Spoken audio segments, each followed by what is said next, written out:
হোক, তারা ধ্বংস হোক।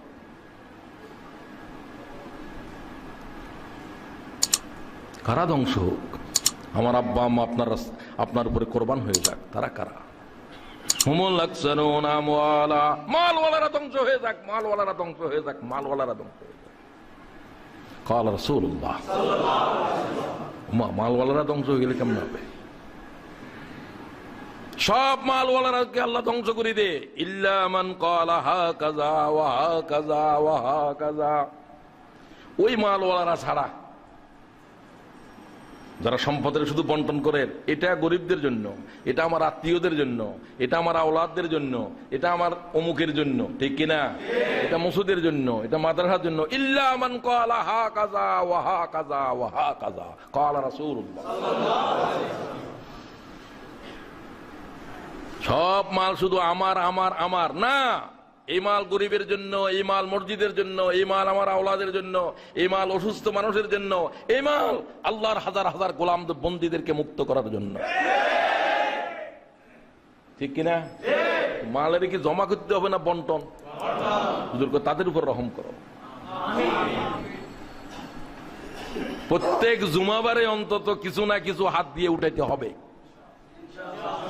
আল্লাহ সবাইকে তৌফিক দাও। আমি আগে বলছি, মায়ের জন্য, বাবার জন্য, জীবিত হোক মৃত হোক, সবচেয়ে বড় সৎকা হলো তাদের জন্য আল্লাহর কাছে সবচেয়ে উত্তম জিনিস। সৎকার প্রত্যেকটা দানা, প্রত্যেকটা কাতরা পৌঁছে যাবে কবরে, লা শাক্কা ফি, কোনো সন্দেহের গুঞ্জাইশ নাই। কোরআন শরীফ পড়লা যে, খতম পড়লা যে, এটা যাবে কি যাবে না, ইমামদের বিতর্ক আছে। দেখো, সৎকার বিষয়ে, দানের বিষয়ে কোনো বিকল্প, কোনো বিতর্ক নাই নাই নাই। তো মসজিদ যখন হাত পাতে, মসজিদের কিভাবে তোমরা কিছুই দেব না আমরা বলি, মাফ করো, হ্যাঁ তুমি 100 টাকা দিতে পারলে না, 5 টাকা দাও, 50 টাকা দাও। আল্লাহ তাআলা হাত প্রশস্ত করো। আল্লাহ যাকাতের ভিতরে এটাও গরিবদের জন্য, ইন্নামাস সাদাকাতু লিল ফুকারা'i ওয়াল মাসাকিন ওয়াল আমিলিনা আলাইহা ওয়াল মুআল্লাফাতি কুলুবুহুম। 4টা, প্রথম 4টা লাম শব্দ, লাম অক্ষর দিয়ে আল্লামা ইউসুফ কারজাবী বলতেছে, যিনি যাকাতের উপরে বিশাল বিশাল কিতাব লিখেছেন। আসমানের নিচে এখন জমিনের উপরে যত বড় আলেম রয়েছে, আল্লামা ইউসুফ কারজাবী এখন তাদের শিষ্য রয়েছে। আল্লাহ তার হায়াত লম্বা করো। পৃথিবীর কোন দেশে নাগরিকত্ব নাই, মিশরের মানুষ বের করে দিয়েছে মিশর থেকে। মুহাজির, কত বড় আলেম, দুনিয়ায় কোনো জায়গাও নাই। পৃথিবীর সমস্ত জ্ঞানীদেরকে তাদের জন্মভূমি থেকে, নবীদেরকে জন্মভূমি থেকে তার উম্মতেরা বাইর করে দিয়েছিল, ঠিক কিনা বলো? ইমাম বুখারীকে বের করে দিয়েছে। জন্মভূমি বুখারা, কবর হলো খরতম। সমরকন্দ যাওয়ার পথে আল্লাহ তাআলা ইমাম বুখারীর উপর রহম ফরমান। সমস্ত উম্মত কি ইমাম বুখারীর ঋণ শোধ করতে পারবে? ইবনে খালদুন বলছে, সমস্ত উম্মত ইমাম বুখারীর ঋণ শোধ করতে পারবি না। শুধুমাত্র উম্মতের পক্ষ থেকে একজন মানুষ ঋণ শোধ করার চেষ্টা করেছে, তিনি আল্লামা ইবনে হাজার আসকালানী। আল্লাহ ইবনে হাজারের উপর রহম ফরমান। তিনি বুখারী শরীফের তাফসীর লিখেছেন। হাদিসের তাফসীর মানে শরহ, ব্যাখ্যা। কি জাতের আলেম, মিশরের মাটি জন্ম দিছে এগুলো।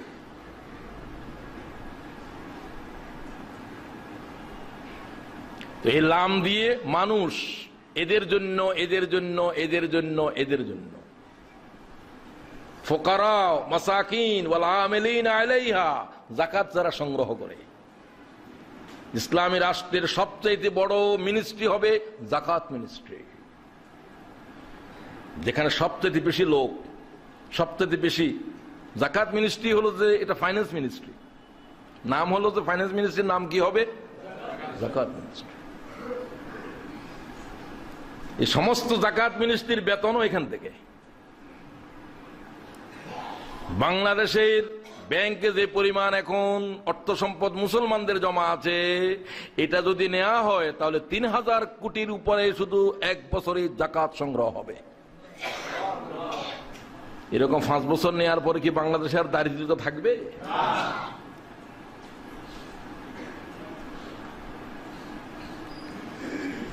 إنما الصدقات للفقراء والمساكين والعاملين عليها والمؤلفة قلوبهم। নির্যাতিত মজলুমদেরকে সাহায্য করার জন্য জালেমের যাকাত দাও। আল্লাহু আকবার। আশ্চর্য বিষয়, ইমাম মালিক বলছে যাকাতের সবচেয়ে গুরুত্বপূর্ণ খাত ইয়া। মনে করে ইউসুফ করদাবির মতো আলেম বাইর করে দিয়ে জন্মভূমি থেকে, তাকে যারা অত্যাচার করছে তাদেরকে যদি টাকা পয়সা দিয়েও তার জীবনের বাঁচাইতে পারো, কেউ যদি তার জীবনের উপর অত্যাচার করে তাকে জাকাত দিয়ে হলেও ওই জালেমের জাকাত দিয়ে আল্লাহর গোলামের জীবন বাঁচাও। সুবহানাল্লাহ, আশ্চর্য বিষয়। ইমাম মালিক রাহিমাহুল্লাহ বলছে জাকাতের 8 খাতের ভিতর মুআল্লাফাতুল কুলুব হচ্ছে 1 নম্বর গুরুত্বপূর্ণ। বাদশাহ পিসাব আমাকে বলছিলেন একবার কি যাকাত প্রসঙ্গ, এই দেশের আলেমেরা বলে গিয়েছে জাকাতের খাত কি, শুধুমাত্র ফকির মিসকিন, ঠিক কিনা বলো? এগুলো তো জাকাতের খাত, এগুলো আলেমদের ইলম থেকে চলে গেছে। মিসকিন এর জন্য খাইতে হেতে নিজেও খাইতে ওইগুলা, ঠিক কিনা? সমস্ত জাকাত আর ফিতরা খাইয়ে তো শেষ হয়ে গেছে। রাসূলুল্লাহ বলছে আমার উম্মতের জন্য যাকাত আর ফিতরারে কিয়ামত পর্যন্ত আমি হারাম করে দিলাম। আমার উম্মত সাইয়্যিদেরা গরিব হওয়ার পরেও যাকাত খেতে পারবে না। তো বালা জিনিস হলে তো খাইতে বলতো, হাদিয়া খাইতে পারবা, কি খাইতে পারবে না? যাকাত এবং সদকা, এটাও সদকা এক ধরনের। ওয়াফির রিকাবি ওয়াল গারিমিন ওয়া ফি সাবিলিল্লাহি ওয়া বিনিস সাবিল। আসাইটা ফাদিয়া, গর্দানকে মুক্ত করার এই কাজে, ঋণ মুক্ত করার এই কাজে, ওয়াফির রিকাবি ওয়াল গারিমিন ওয়া ফি সাবিলিল্লাহ, খোদার দ্বীন দুনিয়ার উপরে কায়েম করার কাজে, এবং এই কাজে যারা মুসাফির হয়ে গিয়েছে তাদের জন্য যাকাতের অর্থ ব্যয় করো। সুবহানাল্লাহ। কে নির্দিষ্ট করে দিল খাত? আল্লাহ তো বাইর হচ্ছে না ঠোঁট থেকে। কে বাইর করলো? যাকাতকে আল্লাহ ফরজ করলেন, যাকাতের খাত কে ফরজ করে দিল? মিসকিনদের অধিকার সম্পর্কে বলছি আমি কথা, আরো প্রসঙ্গে দিতে হবে।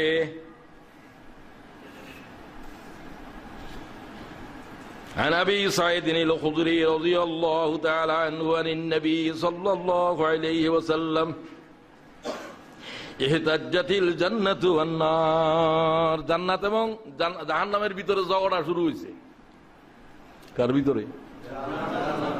কি ঝগড়া কথাবার্তা কি হইতে পারে? পারে করে একজনে, আরগুলো কি কয়? মাটি জমিন এগুলো কি কথা বলতে পারে? ইয়াউমাইযিন তুহাদ্দিসু আখবারাহা বিআন্না রাব্বাকা ওয়াহালাহা।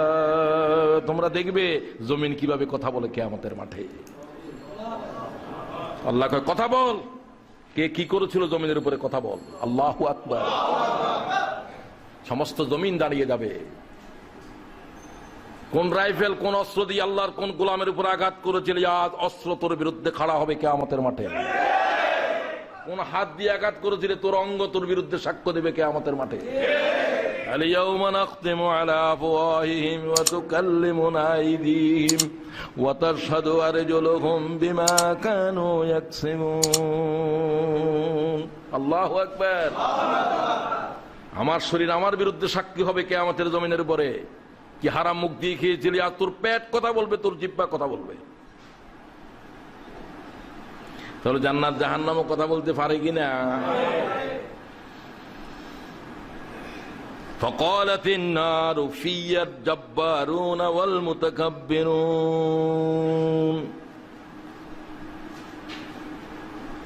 فقالت النار، নার মানে জাহান্নাম, নার মানে আগুন, নার মানে দোজখ। সে বলবে আমার ভিতরে কারা আসবে?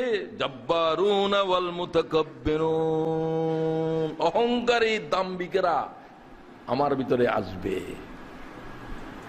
অহংকারী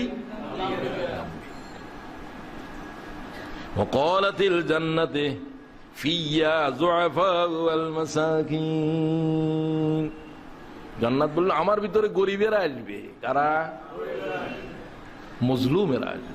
জালেমেরা যাইব জাহান্নামে, মজলুমেরা এই কথা ভালো করে বুঝো। যুআফা ওয়াল মাসাকিন, মুস্তাদাফিনেরা মজলুমেরা আমার পেটে আসবে, আর মিসকিনেরা আমার কাছে দাখিল হবে, আমার জান্নাতে দাখিল হবে। বেশিরভাগ পয়গম্বর কি ছিল? মজলুম এবং যুআফা এবং মিসকিন। 1 নম্বরের মিসকিন ঈসা আলাইহিস সালাম, 2 নম্বর মুহাম্মদ সাল্লাল্লাহু আলাইহি ওয়াসাল্লাম। মুহাম্মদ সাল্লাল্লাহু আলাইহি ওয়াসাল্লামের কিছু হলেও ছিল, ঈসা আলাইহিস সালামের কাছে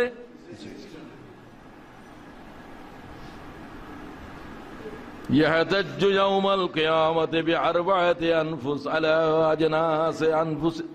হে আল্লাহ তাআলা কিয়ামতের দিন বললে, মানব জাতি তোমরা 4 ভাগ হয়ে যাও।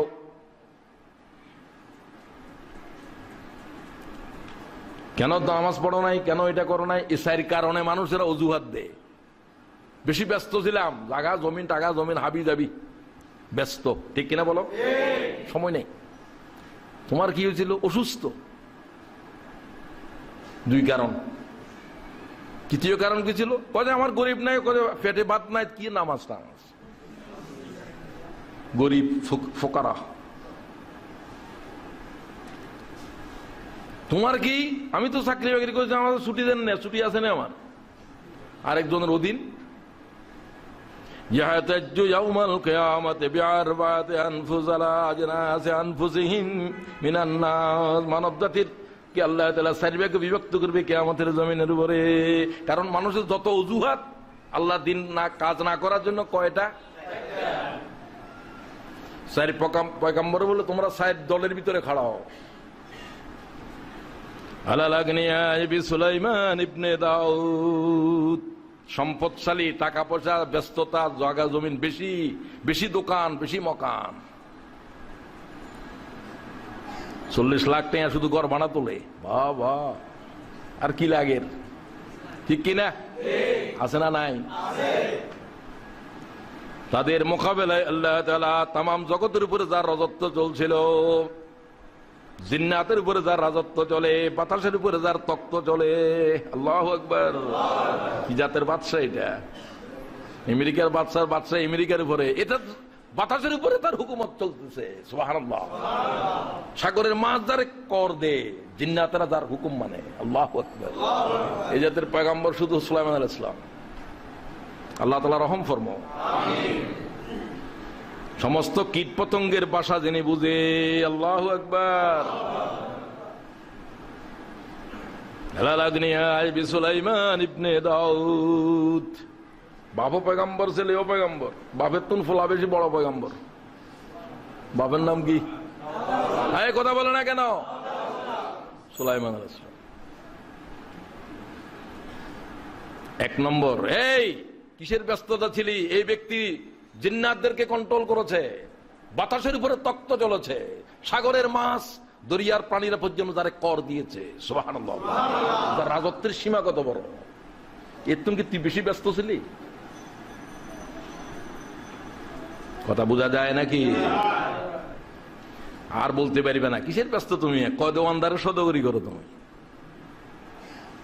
কথা বোঝা গেছে কিনা? কয় দেশের বাদশা তুমি।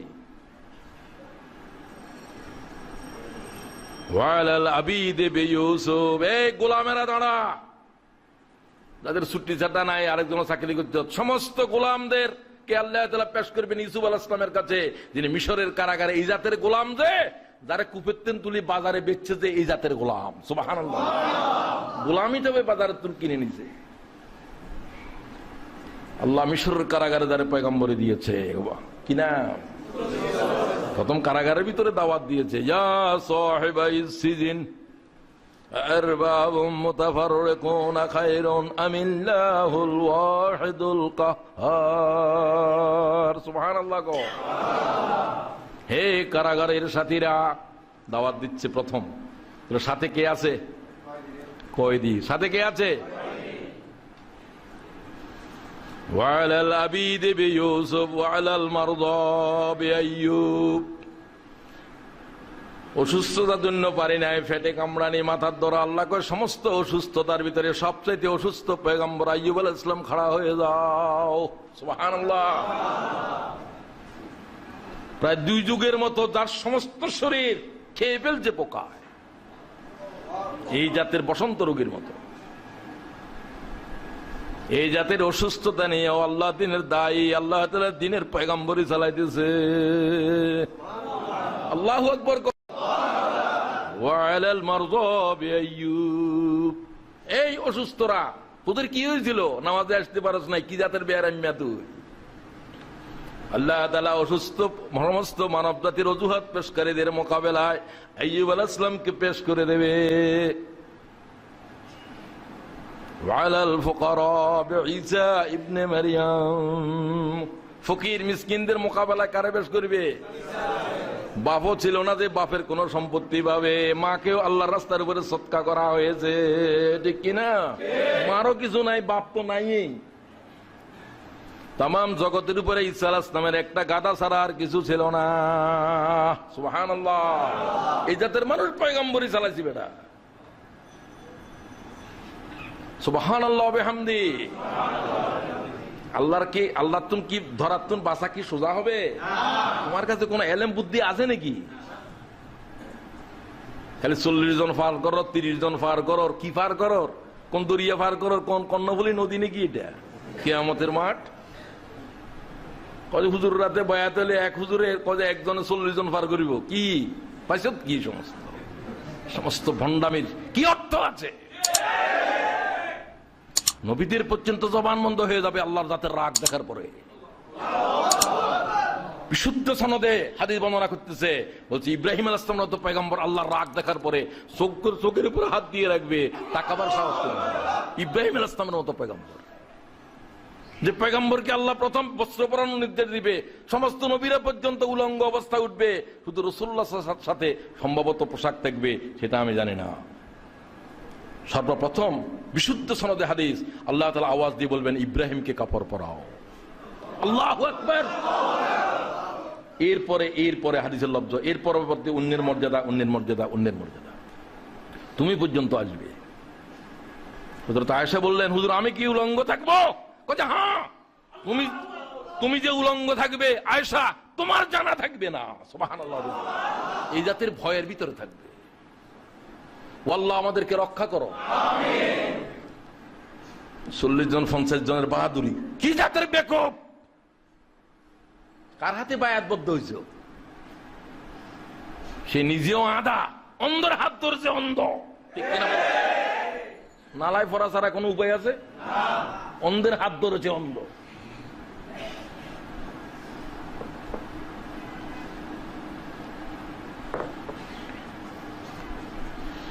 হুজুরের কাছে লেখাপড়ার কি দরকার? এতে তো গদিত বসছে, ঠিক কিনা? পীর সাহেবের ফোলা গদিত বসছে, গদি নসিন বলে। লেখা নাই, পড়া নাই, কি মিয়া সান মিয়া মাস্টার নাকি ডাল মিয়া ডাক্তার, কিয়া করে আছে কিনা সমাজে? আল্লাহর কিতাবের ইলম অর্জন করো, এটা সবার জন্য। এটা ব্রাহ্মণের কিতাব নয়, এটা আল্লাহর কিতাব, ঠিক কিনা বলো? সকলের জন্য জরুরি। বেদ ব্রাহ্মণেরাই পড়িবে, আর কেউ পড়তে পারবে না। কোরআন শরীফ নিয়ে এই জাতের ব্রাহ্মণ্যবাদী কথা চলছে, ঠিক কিনা বলো? কতক্ষণ কথা কও, তিনি কি মাদ্রাসায় পড়ছে? মাদ্রাসার পড়তে হবে তোর কইছে কে? মাদ্রাসা তো কালকে জন্ম হয়েছে। যার কাছে তুমি এলেম, যার কাছে আছে তার কাছে যাও, তার কিতাব পড়ো, ঠিক কিনা বলো? তোমাকে যে কোনো উপায় আল্লাহ তাআলা দ্বীনের এলেম শিখতে হবে। মাদ্রাসায় যাও, মাদ্রাসায় যাইও যে আলেম নর আছে কিনা? মাদ্রাসায় যাওয়ার আসার নাম তো এলেম ন। ঘোড়াকে পানিতে ডুবাইলে কি হইবে? উহার তো তৃষ্ণা নাই। ঘোড়াকে পানিতে ডুবাইলে কি হইবে? উহার তো সাবিদুর চেয়ারি কোন মাদ্রাসার পানি খাওয়া এতে পানি খান নে এতে তো মাদ্রাসা তুমি কখন বাইরে হইব, তারপরে জুব্বা খুলবো, তারপর ফ্যান শুট পরি করে করে যাইব, ঠিক কিনা? ঘোড়াকে ডুবাইলে কি হইবে পানিতে? উহার তো তৃষ্ণা নাই। আর তৃষ্ণা যার আছে তার পুকুরে ডুবাইতে হবে না, এক এক গ্লাস পানি তার তৃষ্ণা মিটাতে পারবে। আল্লাহ আমাদেরকে এলেমের পিয়াজ দাও। জাহান্নামী জান্নাত আর জাহান্নামের ঝগড়া কি নিয়ে চলে, কার্পেটের ভিতরে কি যাবে বুঝা গেছে? রাসূলুল্লাহ কি কয়? আল্লাহুম্মা আহইনি মিসকিনা ওয়া আমিতনি মিসকিনা ওয়া হাশুরনি ফি জুমরাতিল মাসাকিন। আল্লাহু আকবার। মা আয়েশা বলছেন পরপর 2 বেলা গোশত এবং রুটি খেয়েছে রাসূলুল্লাহর গোটা হায়াতের ভিতরে আমার জানা নাই। সুবহানাল্লাহ। কি জাতের দারিদ্রতার কষাঘাত চলছে রাসূলুল্লাহর হায়াতের ভিতরে। আমি বহুবার আপনাদেরকে বলছি, রাসূল পাক সাল্লাল্লাহু আলাইহি ওয়াসাল্লাম দুনিয়া থেকে চলে যাচ্ছেন,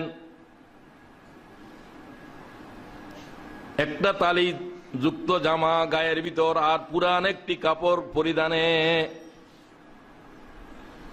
হযরত আবু বুরদা মা আয়েশাকে জিজ্ঞাসা করলেন, রাসূলুল্লাহ সাল্লাল্লাহু আলাইহি ওয়াসাল্লাম কি অবস্থায় ইন্তেকাল করলেন? কথার জবাব দিলেন না। হযরতে আম্মা জান আয়েশা 2 খণ্ড কাপড় হাজির করলেন। আখরাজিতু ইলাইনা কিসাআন মুলাব্বিদা ওয়া ইজারান গালিজা। ইমাম তিরমিজি বিশুদ্ধ সনদে হাদিস গ্রহণ করছে। সুবহানাল্লাহ। আয়েশা হাদিসের বর্ণনা দিচ্ছে রাদিয়াল্লাহু। কোন সাধারণ মেয়ের নাম কি আয়েশা? শুধু আমাদের উম্মতের জননী নয়, উম্মতের জননীদের জননী। ইমাম জোহরি বলতে সমস্ত উম্মতের ইলম জমা করলে জ্ঞানের যে সমুদ্র হবে, আয়েশার জ্ঞানের সমুদ্র এর চেয়ে বড়। আল্লাহু আকবার।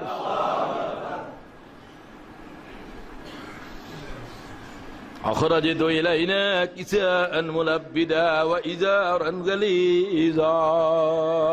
হে আবু বুরদা, এই জামা, যে জামার ভিতরে তালি আছে, এটা রাসূলুল্লাহর গায়ের ভিতরে ছিল। আর এই পুরানো পায়জামা রাসূলুল্লাহর পরিধানে থাকা অবস্থায় কবিজা রূহ রাসূলুল্লাহ সাল্লাল্লাহু তাআলা আলাইহি ওয়াসাল্লাম, রাসূলুল্লাহর রূহ কবজ হয়ে গেছে।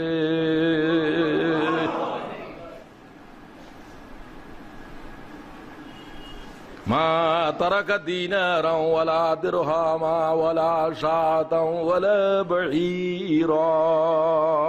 আল্লাহু আকবার। আম্মা জান আয়েশা বলছেন, ও আবু বুরদা, আমার ঘরের ভিতরে, আমার বুকের ভিতরে রাসূলুল্লাহর মাথা রাখা অবস্থায় ইন্তেকাল করলেন। এখনো পর্যন্ত আয়েশার ঘরের ভিতরে মুহাম্মদুর রাসূলুল্লাহ শুয়ে আছে। মা তারাকা দিনারাও ওয়ালা দিরহামা ওয়ালা শাতান ওয়ালা বাঈরা। হে আবু বুরদা, রাসূলুল্লাহ কি রেখে গিয়েছে প্রশ্ন করেছো? আল্লাহর কসম খেয়ে বলছি, আমার ঘরে নবী পাক ইন্তেকাল করেছেন। উম্মতের জন্য, আমাদের জন্য, পরিবারের জন্য রাসূলুল্লাহ একটা দিনার, একটা দিরহাম, একটা বকরির বাচ্চা, একটা উটের বাচ্চা রেখে যায় নাই। সুবহানাল্লাহ। মা তারাকা দিনারাও ওয়ালা দিরহামা ওয়ালা শাতান ওয়ালা বাঈরা। কি রেখে গেলেন? ও আবু বুরদা, রাসূলুল্লাহ তো এগুলা রেখে যান নাই, এগুলা নিয়েও আসেন নাই। তামাম দুনিয়া রাসূলুল্লাহর জীবন চলেছে অর্থের কষ্টের ভিতরে। দিনের পর দিন রাসূলুল্লাহ অনাহার ছিল। সেবে আবু তালেবের গিরি গুহায় গাছের পাতার পর পাতা খেয়ে গিয়ে 5 বছর রাসূলুল্লাহর বন্দী জীবন কেটেছে। ও দুনিয়ার কারাগারের বন্দীরা, তোমাদেরকে তো 2 বেলা খানা দেয়া হয়, ঠিক কিনা? রাসূলুল্লাহর বন্দী জীবনে অনাহারের পর অনাহার চলছে। হযরত উতবা বর্ণনা করেন, আমি রাসূলুল্লাহর সাথে যারা বন্দী ছিল তাদের ভিতরে আমি উতবা একজন। আল্লাহু আকবার।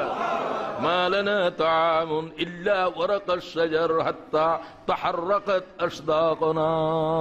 আল্লাহু আকবার। ও পৃথিবীর মানবরা জেনে রাখো, আমি উতবা বর্ণনা করছি, রাসূলুল্লাহ সাল্লাল্লাহু আলাইহি ওয়াসাল্লামের মুখের ভিতরে গাছের পাতা খেতে খেতে ক্ষত হয়ে গেছে। মরুভূমির গাছের পাতাগুলো কাঁটাযুক্ত। 10 আইটেমের খানা চলছে, আর গাছের পাতা খেয়ে মুহাম্মদুর রাসূলুল্লাহর হায়াত চলছে।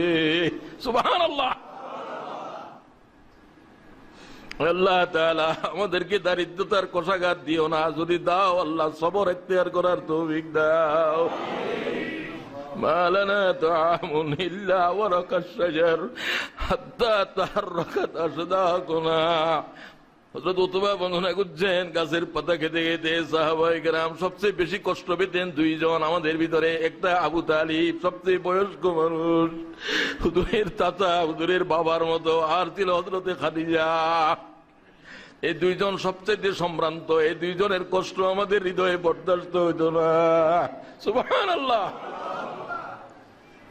শুধু আরামের প্রতিযোগিতা চলছে, এক বেলায় কত পদের খানা তুমি খাবে, ঠিক কিনা? মা আয়েশা বলছে দিনের পর দিন রাসূলুল্লাহর পরিবার অনাহারে ছিল।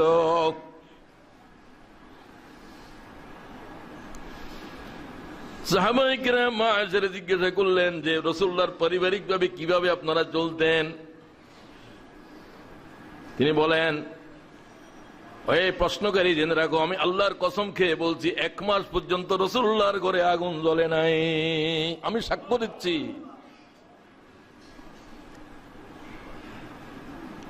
ইন হুয়া ইল্লা তামারু ওয়াল মা, ইন হুয়া ইল্লা তামারু ওয়াল মা।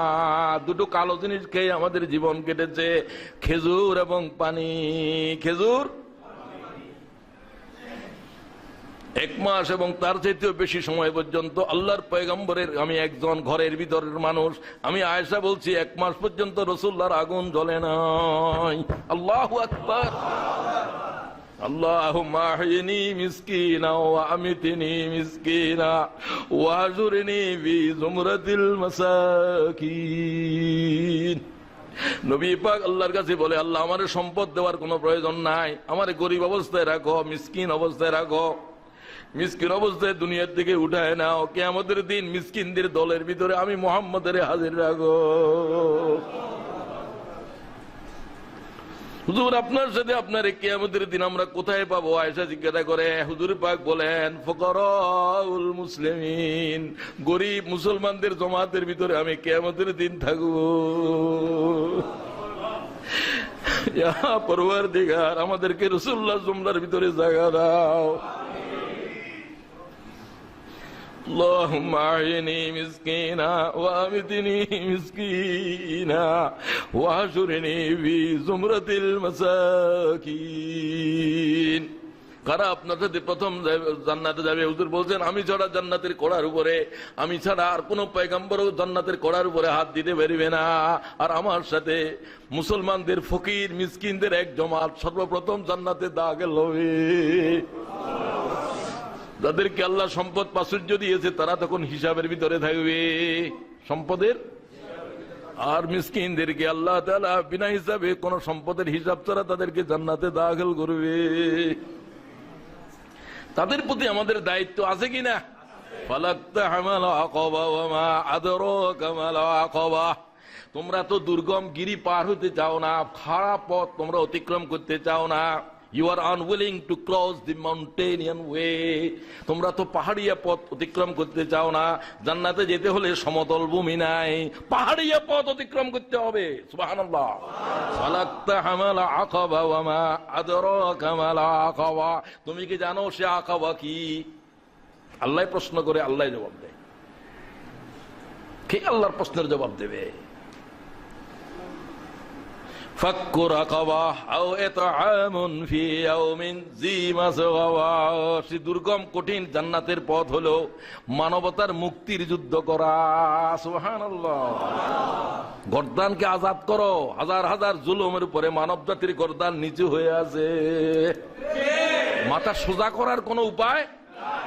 মানবতার মুক্তির জিহাদ করার জন্য যারা চলছো, এই পথ কঠিন কঠিন দুর্গম, এই পথে যারা চলছো তারা জান্নাতের পথেই চলছো।